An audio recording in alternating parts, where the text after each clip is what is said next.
آخر کا جہاں تک لفظ ہے، ان کا یہ کہنا ہے کہ جو بچہ آخری پیدا ہو اسی کو آخری کہا جاتا ہے، جو پہلے پیدا ہو چکا ہو اس کو آخری نہیں کہا جاتا، خواہ وہ مرے بعد میں۔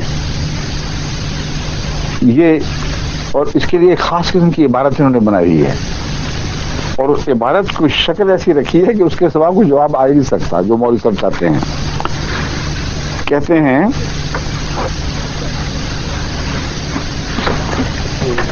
یہ ہے یہاں بھی تھا، یہی ہے۔ کہتے ہیں جس بچے کو ماں باپ کی آخری اولاد کہا جائے اس کا مطلب یہ ہوتا ہے کہ وہ اپنے ماں باپ کے ہاں سب اولاد کے بعد پیدا ہوا۔ جس بچے کو ماں باپ کی آخری اولاد کہا جائے اس کے بعد کوئی بچہ اس ماں باپ کے ہاں پیدا نہیں ہوا، آخری اولاد کا یہ مطلب نہیں ہوتا کہ وہ سب اولاد کے بعد تک زندہ بھی رہے۔ اور اگر یہ کہا جائے کہ وہ آخری اولاد جو اس وقت زندہ ہے تو پھر کیا مطلب لوگ؟ ایک فکرے کو ذرا سا بدلے تو ساری دلیل ٹوٹ کے بکھر جاتی ہے۔ یہی پوچھو تو خدا نے حکم دیا کہ اس سے جتنا پوچھو اور بات نہ کرو۔ اگر یہ پوچھیں کہ جناب مولوی صاحب آپ کی آخری اولاد کون سی زندہ ہے، تو آپ جو پہلے پیدا ہو کے بچہ مر چکا تھا اس کا نام لیں گے؟ یہاں تو یہ بحث ہے کہ آخری نبی جس کی شکل دنیا دیکھے گی، جو دنیا میں نبوت کرے گا، وہ کون ہے؟ اور یہ کہہ دینا کہ آخر کا مطلب ہمیشہ پیدائش یا تخلیق کے لحاظ سے آخری پیدا ہونے والے یا آخری تخلیق ہونے والے کے متعلق بولا جاتا ہے، بالکل جھوٹ ہے، یہ بھی غلط بات ہے۔ حضرت اقدس محمد مصطفیٰ صلی اللہ علیہ وآلہ وسلم ان ہزار مولویوں سے بھی زیادہ، ان ساری دنیا کے انسانوں سے بھی زیادہ عربی کو سمجھتے تھے۔ کلام اللہ کے بعد آپ ہی سب سے افصح اور سب سے ابلغ ہے۔ فرماتے ہیں انی آخر الانبیاء و ان مسجدی آخر المساجد۔ دونوں جگہ آخر کے معنی کر دیے۔ میں آخری نبی ہوں، کن معنوں میں؟ وَإِنَّ مَسْجِدِي لَآخِرُ الْمَسَاجِدِ، یہ میری مسجد یعنی مسجد نبوی آخری مسجد ہے۔ کیوں مولوی صاحب لگائے نا اپنا فارمولہ تخلیق کے لحاظ سے، پیدائش کے لحاظ سے، کیا اس مسجد کے بعد پھر کبھی کوئی مسجد نہیں بنی؟ آخری کس طرح ہو گئی پھر؟ اگر اس مسجد کے علاوہ بھی مسجدیں بننی تھیں اور بے شمار بنی، اس زمانے میں بھی بن رہی تھیں، تو یہ کہنا کہ آخر کا یہ مطلب ہے کہ تخلیق کے لحاظ سے جو سب سے بعد میں آئے وہی آخر کہلاتی ہے، یہ بالکل غلط اور ایک بےہودہ کلام ہے جس کو یہ حدیث جھٹلا رہی ہے۔ صحیح مسلم باب فرض الصلاۃ فی مسجد الدینیہ و مکہ، فی مسجد المدینہ و مکہ۔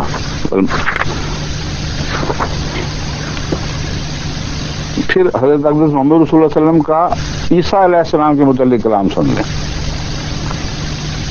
مولوی صاحب تو یہ کہہ رہے ہیں نا کہ عیسیٰ کو اول ہی کہا جائے گا، آخر نہیں کہا جا سکتا، کیونکہ وہ پیدائش کے لحاظ سے پہلے پیدا ہوئے ہیں۔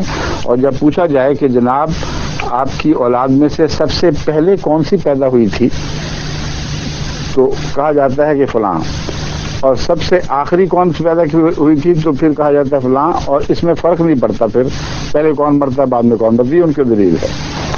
مگر یہ سوال نہیں ہے، سوال یہ ہے کہ کیا وہ نبی جو پہلے پیدا ہوا اگر بعد تک زندہ رہے اسے آخری کہنا جائز ہے یا ناجائز ہے؟ یہ بھی سوال میں اٹھا رہا ہوں۔ الدر المنصور جلد 2 صفحہ 245، مطبوعہ دار المعرفہ بیروت لبنان۔ اس میں یہ حدیث شائع ہے واللہ یخزِ اللہ امتن انا اولھا وعیسی ابن مریم آخرھا۔ ہرگز خدا تعالیٰ اس امت کو ذلیل نہیں کرے گا جس کے اول پر میں ہوں اور آخری عیسیٰ ابن مریم ہے۔ آخرھا اس کا آخری عیسیٰ ابن مریم ہے، اس کا اول میں ہوں، اس کا آخری نہیں۔ رسول اللہ علیہ وسلم کو یہ آپ کے خاندان والی بات کا نہیں پتا تھا کہ جب پوچھا جاتا ہے کہ جناب آپ کے ہاں کون سا آخری بچہ تولد ہوا تھا، تو آپ ولادت کے لحاظ سے بتایا کرتے ہیں، یہاں کیوں مضمون بگڑ گیا سارا؟ زمانے کے لحاظ سے حضور اکرم بات کر رہے ہیں کہ وہ شخص جو آخر وقت تک زندہ رہے گا، یہاں تک کہ زمانہ اس نبی کو بطور آخری نبی دیکھے گا یا امت محمدیہ، اس کے فرماتے ہیں وہ آخری ہوگا۔ اب لگا لیں زور، اس حدیث کو پچھاڑ کے دکھائیں، اگر طاقت ہے اور جسارت ہے، جو مرضی زور لگا لیں، محمد رسول اللہ علیہ وسلم سے بڑھ کر عربی دنیا میں اور کون جانتا ہے؟ اول اور آخر کے ماں جو محمد رسول اللہ علیہ وسلم کو علم ہے، اور کسی کو کیسے پتا ہو سکتا ہے؟ وَلَن يُخْزِ اللَّهُ أُمَّةً، اللہ اس امت کو ذلیل نہیں کرے گا، ہلاک نہیں کرے گا، رسوا نہیں کرے گا، جس کا اول میں ہوں اور جس کا آخر مسیح ابن مریم ہے۔ یہ محمد رسول اللہ علیہ وسلم کا قول ہے۔ اس لیے وہی رسوا ہوں گے جو اس حدیث کا مقابلہ کرنے والے ہیں۔ پھر سنیے، قال رسول اللہ صلی اللہ علیہ وسلم، ایک اکمل الدین سے روایت ہے، یہ شیعوں کی کتاب ہے۔ ہو سکتا ہے کوئی شیعہ سن رہا ہو تو کہے کہ یہ سنیوں کے پیچھے جب تم پڑے ہوئے ہو، ہمیں کیوں ساتھ متون کر رہے ہو؟ ہم نے تو نہیں ایسی باتیں کہیں، اور ہم ان کی روایتوں کو مانتے بھی نہیں، یہ شیعہ کہہ دیا کرتے ہیں بعض وقت۔ تو اکمال الدین کا حوالہ بھی دے دیتا ہوں۔ قال رسول اللہ، ابو جعفر بن محمد سے روایت ہے، قال رسول اللہ صلی اللہ علیہ وسلم، کیف تہلک امۃ انا اولها واثنا عشر من بعدی من السوداء واولی الالباب والمسیح ابن مریم آخرها۔ اس حدیث میں سنی یہ اعتراض ضرور کر سکتے ہیں کہ تم نے یہ 12 اماموں کا ذکر حدیث کی طرف منسوب کر کے اپنی طرف سے ایک دلیل نکالی ہے، لیکن چونکہ اس حدیث کے اول اور آخر الفاظ سنی حدیثوں میں بھی موجود ہیں، اس سے صاف پتہ چل رہا ہے کہ کسی شیعہ نے تصرف کر لیا اس پہ، اور انہوں نے کہا کہ چلو جو امام مہدی کی صداقت یا مسیح کی صداقت ثابت ہو رہی ہے تو ہم ساتھ ہی اپنے ائمہ کا بھی ذکر کر دیں، وہ بھی ساتھ ہی فیض پا جائیں اس حدیث کا۔ یہ امکان ہے، لیکن میں اس لیے نہیں پیش کر رہا کہ شیعہ سنی کے درمیان اس وقت حکمت بن کے بیٹھوں۔ میں یہ بتانا چاہتا ہوں کہ شیعوں کو بھی یہ مضمون ماننا پڑے گا کہ حضرت محمد رسول اللہ صلی اللہ علیہ وسلم کے بیان کے مطابق آپ اول ہیں، اور آنے والا مسیح جو رسول اللہ ہوگا وہ آخر ہے۔ اب دیکھ لیں ان کی آخریت کہاں گئی۔ اصل بات یہ ہے جو یہ مولوی سمجھتے نہیں کہ اہل علم اور اہل تقوی علماء پہلے اس مضمون پر گفتگو فرما چکے ہیں، وہ خوب کھول چکے ہیں کہ آخری کی تم نے زمانے کی کیا بحث اٹھا لی ہے؟ زمانے کے لحاظ سے آخری ہونا تو کوئی معنی نہیں رکھتا، آخری مرتبے اور مقام کے لحاظ سے عزت کا لفظ بنتا ہے اور مقام مدح میں جگہ پاتا ہے۔ یعنی مطلب یہ ہے کہ کسی کو کہا جائے کہ یہ آخری پیدا ہو گیا، ضروری تو نہیں کہ آخری، اچھا یہ رحمت خون بھی تو ہوتی ہے، جو پہلا پیدا ہو جائیں بعض بچے وہ بڑی ترقی کرتے ہیں، بہت اعلیٰ مراتب کو پاتے ہیں۔ حضرت یوسف کا اپنے بھائیوں میں سب سے آخری تھے، وہ بھی بیچ میں پیدا ہوئے تھے۔ تو یہ علماء حق یہ بحث کر چکے ہیں کہ تم رسول اللہ صلی اللہ علیہ وسلم کو محض زمانے کے لحاظ سے آخری نہ کہو، یہ درست نہیں ہے، مرتبے اور مقام اور شان کے لحاظ سے آخری ہیں۔ اب یہ میں ان چند حوالوں کے بعد اس موضوع کو ختم کرتا ہوں، باقی پھر بہت سی باتیں ہیں جو کل پیش کر دیں گے انشاءاللہ۔ نامور صوفی حضرت ابو عبداللہ محمد بن علی حسین الحکیم الترمذی نے فرمایا، کتاب خاتم الاولیاء میں یہ ان کا حوالہ درج ہے، یظن ان خاتم النبیین تعویلہ یظن گمان کیا جاتا ہے، یظن ان خاتم النبیین تعویلہ انہ آخرہم مبعثم فأی منقبۃ فی ھذا تعویل البلہ الجہلہ، کتاب خاتم الاولیاء صفحہ 341۔ اب مولوی صاحب اپنی تعویل پہ قائم رہنا، اگر سن رہے ہیں تو غور سے سن لیں، اب اپنے قدم سنبھال لیں۔ یہ کیا کہتے ہیں حسین الحکیم الترمذی؟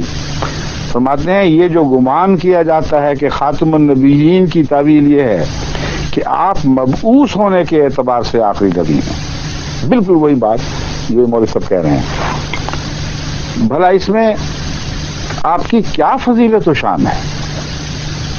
اگر اتفاقاً کوئی بعد میں پیدا ہو جائے فرق کیا پڑتا ہے؟ اور اس میں کون سی علمی بات ہے؟ یہ تو احمقوں اور جاہلوں کی تعویل ہے۔ پہلے وہ نبیوں والی فہرست سے نکل کے کسی اور فہرست میں جا کھڑے ہوئے تھے مولوی صاحب، اب عالموں اور صاحب فہم لوگوں کی فہرست سے نکل کر اس فہرست میں جا پہنچے ہیں جس کے متعلق وہ لکھتے ہیں یہ تو احمقوں اور جاہلوں کی تعویل ہے۔ اگر یہ تعویل آپ نے اپنے لیے رکھنی ہے تو امت محمدیہ کو کیوں خراب کرتے ہیں؟ محمد رسول اللہ کی امت کا پیچھا چھوڑیں، ان کو اہل علم کی تعویل سننے دیں۔ اور آخری کا محاورہ بمعنی افضل کے رائج اور ثابت ہے، شرع ودی و شکری من بعید لآخر غالب ابدا ربیع ہما سباب الابواب۔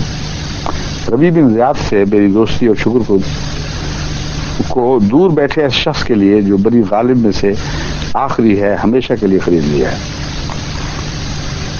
ربیع بن زیاد نے ایک نام ہے، کہتے ہیں میری دوستی کو ایک ایسے شخص کے لیے خرید لیا ہے جو بڑی غالب میں سے آخری یعنی بہترین ہے۔ اب بتائیے بنی غالب میں اس کے بعد کوئی پیدا نہیں ہوا تھا؟ اور داغ کی آپ باتیں کرتے ہیں، یہ علامہ اقبال کا شعر ہے، کہتے ہیں چل بسا داغ آہ میت اس کی زیب دوش ہے۔ افسوس داغ چل بسا اس کی میت آج کندھوں پر کی زینت بنی ہوئی ہے، قبرستان میں لے جا رہے ہیں اس کو۔ آخری شاعر جہان آباد کا خاموش ہے، اس کے بعد کوئی شاعر نہیں پیدا ہوگا۔ تو مولوی صاحب فوراً کہیں گے پیدائش کے لحاظ سے تحقیق ہونی چاہیے، ضرور جو داغ صاحب اگر تحقیق کریں گے تو پیدائش کے لحاظ سے سب شعراء کے بعد پیدا ہوئے ہوں گے، یعنی علامہ اقبال کے بھی بعد۔ کوئی ہوش کے نافن لیں، ضد کر کے وہی جموں سے جو حلول شلول آئے بیان بولتے چلے جاتے ہیں۔ قرآن حدیث کا محاورہ دیکھیں، شعراء عرب کا محاورہ دیکھیں، شعراء اہل ہند کا محاورہ دیکھیں۔ حضرت امام جلال الدین سیوطی امام ابن تیمیہ کے بارے میں لکھتے ہیں، سیدنا الامام العالم العلامہ امام الائمۃ قدوۃ الامہ علامۃ العلماء آخر المجتہدین۔ ان سب صفات کے ساتھ کہتے ہیں ابن تیمیہ اجتہاد کرنے والوں میں سب سے آخری تھے۔ تو اب ان کی سن پیدائش دیکھنی پڑے گی، باقی مجتہدین کو بھی دیکھنا ہوگا کون کس سن میں پیدا ہوا ہے، اور واقعتاً وہ سب سے آخری اولاد تھی مجتہدین کی۔ میں ڈھکوسلے اوٹ پٹانگ، نہ عقل نہ ہوش نہ دنیا کا کچھ پتہ، نہ یہ پتہ کہ دجال آ بھی گیا اور حکومتیں بھی سب دنیا میں کر گیا، پگھلنے کا وقت آیا ہوا ہے اور وہ سمٹ رہا ہے، سب باتوں سے بے خبر، پتہ نہیں کس دنیا کے اندھیروں میں پل رہے ہیں اور امت محمدیہ پر ظلم کرتے چلے جا رہے ہیں۔ خاتم کا وہ معنی ان کو دے دیا ہے کہ اب تمہیں بچانے کے والا کوئی نہیں آئے گا، سر کو پیٹو، آسمان سے اب کوئی آتا نہیں۔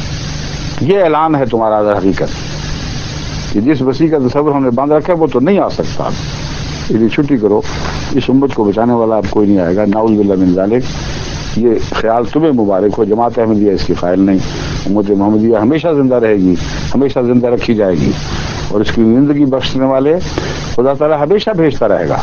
ان میں سے سب سے زیادہ زندگی بخشنے والے کو وسیع کا لقب دیا گیا، وہ آیا اور چلا گیا اور اب تک چھاتیاں پیٹتا